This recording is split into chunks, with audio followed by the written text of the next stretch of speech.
بسم اللہ الرحمن الرحیم۔ السلام علیکم دوستوں، امید آپ سب خیریت سے ہوں گے۔ ابو حسین کی کل پونجی ایک گائے تھی۔ اس پر اس کی زندگی کا اثار تھا، لیکن مجبوری بڑی بلا ہے، اپنا رد عمل ضرور ظاہر کرتی ہے اور اپنا رنگ دکھائے بغیر نہیں رہتی۔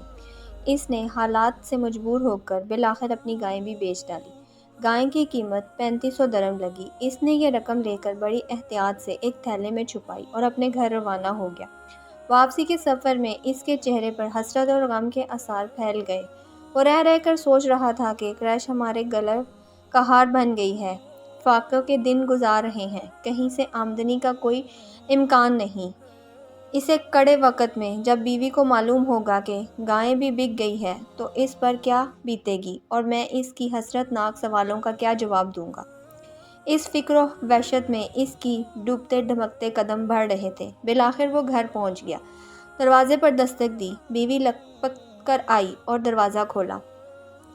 وہ مر جاتے ہوئے دل اور جھکتے ہوئے سر کے ساتھ اندر داخل ہوا۔ یہ حالت دیکھتے ہی بیوی نے دہشت ناک انداز میں پوچھا، ارے آپ خالی ہاتھ آئے ہیں، کیا آپ نے گائے بیچ ڈالی؟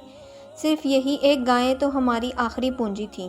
گھبرائے مت بیگم، خدا تعالیٰ ہمیں اس کا اچھلا بدلہ عطا کرے گا۔ قادر مقتول کے لیے کوئی بات مشکل نہیں، شوہر نے بیوی کو تسلی دیتے ہوئے کہا۔ فضاؤں میں شام چھانے جانے کو تھی، سورج اپنے عشر سمیٹ رہا تھا۔ شفقت کے سرخ منظر اس دن کو آخری سلام دے رہے تھے، اور پھر کچھ دیر بعد دیکھتے ہی دیکھتے دن کی روشنی چھپ گئی اور رات اترنے لگی۔ سردی کی لہر اپنا شباب پر تھی۔ ابو حسین اور اس کی بیوی ام حسین اپنے معمولی سے کمرے میں مقبول بیٹھے تھے۔ گائے بک جانے کے بعد اب وہ اپنے گزر بسر کا کوئی اور ذریعہ ڈھونڈنے کی فکر میں تھے۔ وہ اپنی چھوٹی سی کٹلی آباد رکھنا چاہتے تھے۔ اسی دوران ام حسین اپنے لگتے جگر کو شیشے کے دودھ کے ذریعے بھلا پھسلا رہی تھی تاکہ بچے کا دودھ چھڑانے میں کامیاب ہو جائے۔ اتنے میں دروازے پر ہلکی سی دستک ہوئی۔ ابو حسین نے دروازہ کھولا۔ سامنے ایک آدمی کھڑا تھا۔ وہ بارش اور سردی کی شدت سے تھر تھر کانپ رہا تھا۔ اس نے نہایت عاجزی سے کہا، میں اجنبی ہوں، سردی اور شدید طوفان میں تمہاری بستی میں پناہ لینے پر مجبور ہو گیا ہوں۔ یہاں میرا کسی سے جان پہچان نہیں، مجھے حمص شہر جانا ہے، لیکن راستے میں مجھے رکنا پڑا۔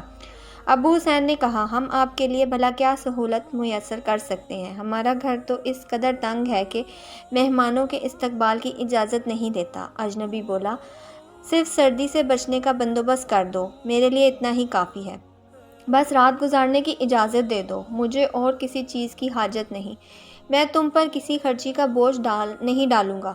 ابو حسین نے اسے بتایا، ہمارے پاس صرف یہی ایک ننھا سا کمرہ ہے، اس میں میرے ساتھ میری بیوی اور میرا چھوٹا سا بچہ سو رہے ہیں، اس لیے ہم آپ سے معذرت خواہ ہیں، افسوس ہم آپ کی خدمت نہیں کر سکتے۔ اجنبی نے کہا، میں کمرے کے ایک کونے میں سویا رہوں گا، تم دوسری جانب سو جانا۔ تم میرے اور اپنے درمیان پردہ ڈال لو، خدا تعالیٰ تمہیں اجر دے گا۔ یہ عاجزانہ باتیں سن کر ام حسین کا دل پس گیا۔ اس نے شوہر سے کہا، ارے ابو حسین، خدا تعالیٰ تمہاری مدد کرے گا۔ ممکن ہے اس اجنبی مہمان کے ساتھ حسن سلوک کے صلے میں اللہ تعالیٰ ہمیں مصیبتوں کے پہاڑ ٹال دے۔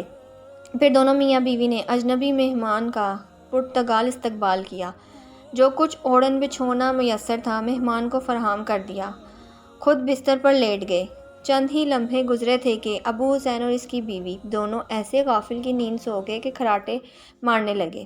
اس کی وجہ یہ تھی کہ دونوں میاں بیوی دن بھر کے زبردست محنت اور مشقت کے باعث بہت تھکے ہوئے تھے۔ ادھر اجنبی گھر والوں کو بوجھ کاٹ رہا تھا جب اسے یقین ہو گیا کہ دونوں میاں بیوی دنیا فانی سے بے خبر ہو کر گہری نیند میں غافل ہو چکے ہیں، اور ان کے پہلو میں ان کا دودھ پیتا بچہ بھی مزے سے سو رہا ہے، تو وہ نہایت آستگی سے اٹھا اور بے دبے پاؤں چلتا ہوا بچے کی جگہ تلاش کرنے لگا۔ پھر جلدی سے بچے کو اٹھایا اور کمرے سے باہر آنگن میں ڈال آیا۔ پھر جلدی سے اپنے بستر پر آ کر اس طرح لیٹ گیا جیسے گہری نیند سو رہا ہو۔ باہر کھلی فضا، بچے کو سخت سردی لگی تو وہ رونے لگا اور چلانے لگا۔ بچے کی رونے کی آواز سن کر ماں فوراً جاگ اٹھی، بچے کو ڈھونڈا لیکن بچہ بستر پر موجود نہ تھا۔ اس نے شوہر کو جگایا اور کہا، شاید ہمارا بیٹا کھسکتے کھسکتے آنگن میں چلا گیا ہے۔